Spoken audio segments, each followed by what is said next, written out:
everybody, and welcome to Disputed. I'm your host, David Dolgan, with Linc Sevich and Chris Fabulin. Let's get started. First, we're going to argue who is the best college quarterback prospect from this year's draft. Linc, we'll start with you. Well, you know what? There's a lot of good guys. This is a very good class, I got to tell you, but there's one guy who sticks out to me.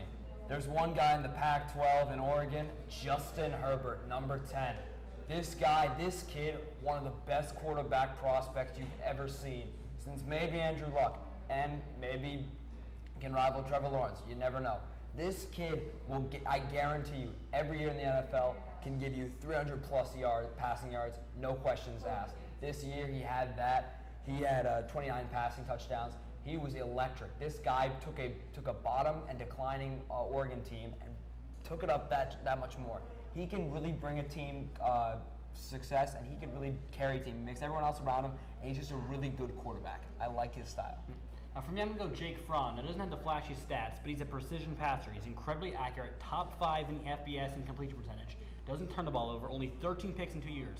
That's what you need in this league. It's not about having the biggest arm or being the biggest quarterback, being accurate and taking care of the football. A lot of young quarterbacks are careless with the ball. Fromm takes care of the ball, and his numbers aren't great, but he was in a run-based offense. And also what I like about him, they run a pro-style offense. He'll adapt to the NFL better, and he also showed he can play at a high level against the very best. He dominated Alabama last year. He dominated Florida last year. He played great against Oklahoma in the Rose Bowl. Against the top teams in the country, he has played at a high level. Well, there's one thing he has in common with the state of Georgia. This guy cannot win a game. He's 23-5 as a starter. He cannot win. Couldn't beat Alabama. Who's beating Alabama? I thought of Trevor Lawrence and Clemson. He 289 yards, 3 touchdowns. They had the lead. Yes, the defense gave up the lead. This guy had a lot of good receivers around him. He had Riley. He had Calvin Ridley. Riley Ridley. Sorry, Riley Ridley around him. A lot of good talented receivers down there in Georgia. It's a very top tier school. A lot of good guys coming out of there. Jake Fromm, he's just another quarterback. He's solid. He's a solid option, but he's nowhere near Justin Herbert levels. Here's the thing. His thing can't win. The guy's 23-5 as a starter. As a freshman, took this team to a championship. He beat a Heisman winner in Baker Mayfield. He took against number 2 team in Auburn, 28 points against them. And last year, by the way, 289 yards, 3 touchdowns, and no turnovers against Bama. That loss was not on him. That loss was on a terrible fake punt and the secondary choking against Jalen Hurts in the fourth quarter.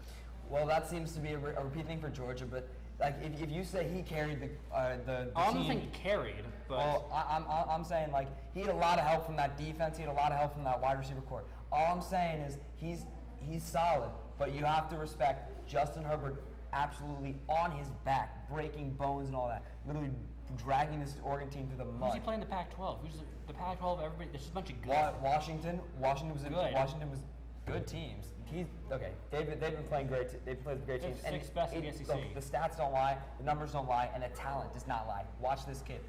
He'll be fun. Both of your opinions are great. I'm going to go with Tua Tagovailoa from Alabama. But let's move on to the next topic. What team that did not make the playoffs in the NFL last season will make it this season? Chris, I'm going to start with you. I'm going to go with Atlanta here. Look, they upgraded their coaching staff. Dirk Cutter, who led the Tampa Bay offense, averaged more yards per game than anybody in the league last year, is back in Atlanta, the offensive coordinator. They got Dan Quinn taking over the defense. In case you didn't know, he led the Legion of Boom before he was Atlanta head coach. Also, they get 2 linemen in the draft, along with Alex Mack and Jake Matthews, a couple of Pro Bowl veterans. The defense is going to be healthy this year. They lost Ricardo Allen, counting the other best safeties. Grady Jarrett was out for a month. Deion Jones out for 2 months. If they're all healthy, Devontae Freeman, a top 10 running back, is healthy. Matt Ryan's great. The receiving corps is the best in football. They have one of the most deep rosters. At division, Carolina, if Cam Newton's out for a long time, they're not doing anything. Tampa will be better with Arians, but there are still too many holes in the roster to do anything serious this year. I mean, the Falcons will look at another spot, but I don't think they're going to be the one to really surprise everyone. I feel like the big story, the big rebound year is going to be from the Broncos. This team has been a very well-built team. Like there's a lot to have in here. The defense still top 5 in the league. Bradley Chubb and Von Miller, that 2-headed duo can absolutely mess up a quarterback's day and absolutely destroy a running game. Shane Ray is still a threat. That secondary is still elite with Bradley Roby, with now Kareem Jackson as new acquisition, and Chris Harris, still one of the best in the league. This defense, and I haven't even gotten to the offense yet. This defense is elite. This offense could possibly be even better. Phillip Lindsay. You guys look at this guy. undrafted out of Colorado State. This guy is the Mile High story. Possibly one of the best rushers in that class, besides maybe Saquon Barkley. This guy is special. Plus, the wide receiver depth, insane. Deshaun Hamilton, Emmanuel Sanders, and Cortland Sutton. All guys you really want to have on your team. The tight ends, Jake Butt and now Noah Fant, really good. And plus, two very quality quarterbacks now dueling off. Joe Flacco and Drew Lock. Drew Lock is the future of this team, but you never know how much gas Joe Flacco has in the gas. We have to consider that division. You have Kansas City, who is a great offense. Chargers might have the best roster in football, and they have to win one way, which is a low-scoring game. Flacco, he has a good arm, he can make a couple of big throws, but isn't like a guy like Matt Ryan that can consistently play week to week at a high level. Now, they could win some slugfest and low-scoring games, win 9-10 games this week in the playoffs, but that's a lot to ask when you play the Chiefs and the Chargers twice. So both you guys had great picks. I personally believe it'll be the Green Bay Packers, but that's all for today. This is Disputed. I'm your host, David Dolgan, along with Linc, Dan Savage, and Chris Fabolin.